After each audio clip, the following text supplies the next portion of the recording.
Napakgang na ang dawtang binuhatan sa usa ka inahan ngadto sa iyang tulo ka mga minor de edad nga anak human nadakpan sa mga otoridad at pinaagi sa hiniusang puwersa sa National Bureau of Investigation Central Office og NBI Northern Mindanao. Nakadawat matod pa ang buhatan sa NBI og complaint gikan sa usa ka concerned citizen kalabot na sa binuhatan sa usa ka inahan. Nasikop ang usa ka alias Julie 27 anyos lumulupyo sa hinguog City Misamis Oriental. Sumala ni NBI Regional Director Patricio Bernales nga gakuhaan ni alias Julie ang iyang mga anak nga nag-edad og 1 ka tuig, 3 ka tuig og 8 ka tuig og mga nude pictures og videos dayon ibaligya sa mga foreigner.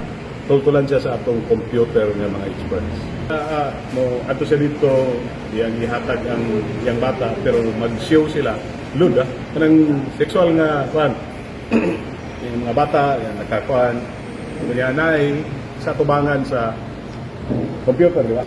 Most of the clients are foreigners. Minsan ang isang show, mga 500 pesos. Yung ibang mga show, recorded.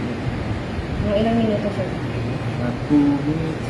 Tapos 500. Nakuha gikan sa posesyon sa suspitsadong inahan ang mga gadgets, apil na ang cellphone nga mao'y gagamiton sa krimen sa mga bata. Napasaka na sa NBI ang kasong anti-online sexual abuse o exploitation of children, anti-trafficking in person law, child abuse o rape by sexual assault ug wala kini girekomendang piyansa. Gikustudiya na karon ang inahan sa NBI Region 10 office, samtang ang mga bata gi-turn over na sa Department of Social Welfare and Development aron ipaubos sa psychosocial debriefing. Balita gikan sa Cagayan de Oro City in the heart of changing lives, kini si Brigada Jackie Paclar, Brigada News.